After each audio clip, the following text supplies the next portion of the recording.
সুপ্রিয় শিক্ষকবৃন্দ, আপনারা যে যেখান থেকে দেখছেন সবাইকে শুভেচ্ছা জানিয়ে আজকের অ্যাসেসমেন্ট টুলস ব্যবহারের উপর যে সাবক্লাস্টারটা আমাদের চলমান সাবক্লাস্টারের এই প্রেক্ষাপটে অ্যাসেসমেন্ট টুলসের যে চিঠি সেটার উপর একটা হালকা ব্রিফ দেওয়ার চেষ্টা করছি। আশা করি বিষয়টি ধৈর্য সহকারে শুনবেন। তা আপনাদের কাছে আমার একটা বিনীত রিকোয়েস্ট থাকবে, যদি আপনারা আমার চ্যানেলটাতে নতুন হয়ে থাকেন তাহলে চ্যানেলটা সাবস্ক্রাইব করবেন, আর যদি ভিডিওটা ভালো লাগে লাইক শেয়ার করার অনুরোধ থাকলো। চলুন আমরা মূল আলোচনায় ফিরে যাই। আপনারা দেখতে পাচ্ছেন যেটা হচ্ছে সরকারি প্রাথমিক বিদ্যালয়ের শিক্ষার্থীদের মানোন্নয়নে লক্ষ্যে প্রণীত অ্যাসেসমেন্ট টুলস ব্যবহার করে শিক্ষণ অবস্থা নির্ধারণ ও শিক্ষণ উন্নতিকরণের কর্ম পরিকল্পনা বাস্তবায়ন। আমরা এখানে দেখছি যে উপযুক্ত বিশেষত্বের পরিপ্রেক্ষিতে জানা যাচ্ছে যে প্রাথমিক শিক্ষা অধিদপ্তর কর্তৃক প্রণীত টুলসের মাধ্যমে সরকারি প্রাথমিক বিদ্যালয়ের প্রথম থেকে পঞ্চম শ্রেণীর শিক্ষার্থীদের বাংলা, গণিত, ইংরেজি বিষয়ে পরিধি শিক্ষার্থী শিক্ষণ অবস্থা নির্ধারণ এবং বিষয়ভিত্তিক কর্মপদ্ধতি কর্ম পরিকল্পনা অনুসরণ করে শিক্ষণ অবস্থার উন্নয়নে স্তরভিত্তিক পাঠদানের ব্যবস্থা করা আবশ্যক। অপেক্ষাকৃত পিছিয়ে পড়া শিক্ষার্থীদের অবস্থার উন্নয়নের প্রস্তুতকৃত অ্যাসেসমেন্ট টুলস এর মাধ্যমে কার্যক্রম গ্রহণ করে নিম্নোক্ত কর্ম পরিকল্পনা গ্রহণ করা হয়েছে। কর্ম পরিকল্পনাগুলো একটু আমরা দেখি। ১. বিদ্যালয় পর্যায়ে অ্যাসেসমেন্ট টুলসের ভিত্তিতে ১০০% শিক্ষার্থীর প্রথম থেকে পঞ্চম শ্রেণীর প্রতিটি শিক্ষার্থীর বাংলা, ইংরেজি, গণিত বিষয়ে বর্তমান অবস্থান যাচাই করা। এটার সময়সীমা নির্ধারণ করা হয়েছে ২৪শে জুন থেকে ১০ই আগস্ট। আর এটা বাস্তবায়নকারী হচ্ছেন প্রধান শিক্ষক ও সহকারী শিক্ষকবৃন্দ, আর তত্ত্বাবধান করবেন জেলার প্রাথমিক শিক্ষা অফিসার মহোদয় এবং সহকারী প্রাথমিক শিক্ষা অফিসার মহোদয়গণ এটি তত্ত্বাবধান করবেন। শিক্ষণ অবস্থার ভিত্তিতে শিক্ষণ ঘাটতি দূরীকরণের কর্ম পরিকল্পনা গ্রহণ। অর্থাৎ যখন আপনি উপরের বেসলাইন সার্ভেটা হয়ে যাবে এই বাংলা, ইংরেজি, গণিত বিষয়ের উপর, তখন যে ঘাটতিটা থাকবে সেটা দূরীকরণের জন্য কর্ম পরিকল্পনা গ্রহণ করা হবে। এবং এটা তারিখ হচ্ছে 11 থেকে 30 আগস্ট 2025। এটা বাস্তবায়নকারী হবেন প্রধান শিক্ষক ও সহকারী শিক্ষকবৃন্দ। এই কাজটা করবেন প্রধান শিক্ষক এবং সহকারী শিক্ষকবৃন্দ, উপজেলা প্রাথমিক শিক্ষা অফিসার মহোদয় এবং সহকারী উপজেলা প্রাথমিক শিক্ষা অফিসার মহোদয় এই বিষয়টা তত্ত্বাবধান করবেন। নাম্বার 3, শিক্ষণ। এটা হচ্ছে শিক্ষণ ঘাটতি দূরীকরণের কার্যক্রম পরিচালনা 11 থেকে 30 আগস্ট।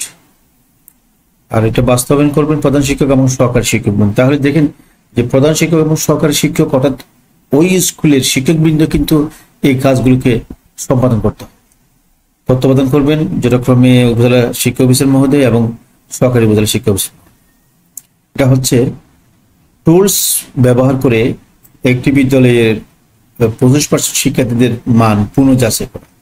অর্থাৎ আগে যে মানটা ছিল, টুলস ব্যবহার করার পর তাদের মানের যে কোনো উন্নতি কতটুকু হয়েছে এটা করার জন্য টুলস ব্যবহার করে 25% শিক্ষার্থীদের মান পুনঃ যাচাই করা হবে একটা বিদ্যালয়ে। এটা করবেন 1 সেপ্টেম্বর থেকে 30 সেপ্টেম্বর পর্যন্ত। আর এটা বাস্তবায়ন করবেন উপজেলার সহকারী প্রাথমিক শিক্ষা অফিসার মহোদয়, থানা শিক্ষা অফিসার মহোদয় এবং সহকারী ইন্সপেক্টর টিআরসি মানে হচ্ছে আগে যেটা ইউআরসি ছিল এটা এখন টিআরসি।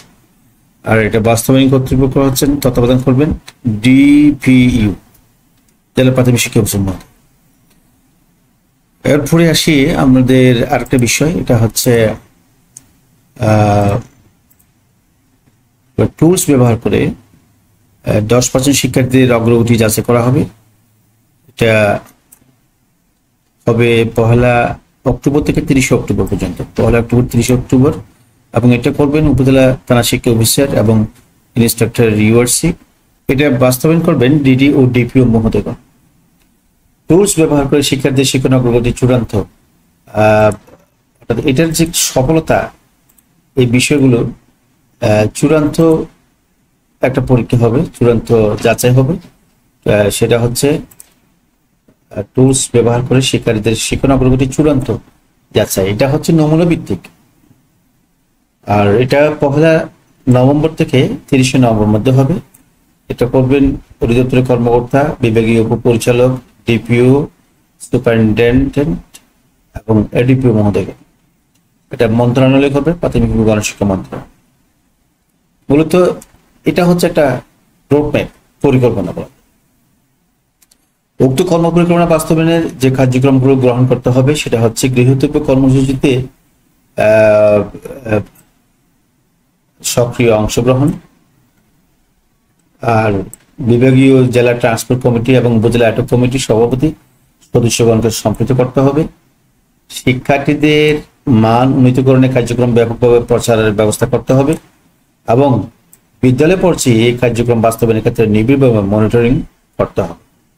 তাহলে এটা অনেক একটা বড় একটা কার্যক্রম, যেটা সফল হলে আমি মনে করি যে প্রাথমিক শিক্ষার অনেক পরিবর্তন চলে আসবে, পিছিয়ে পড়া শিক্ষার্থীরা অনেকটা এগিয়ে যায়।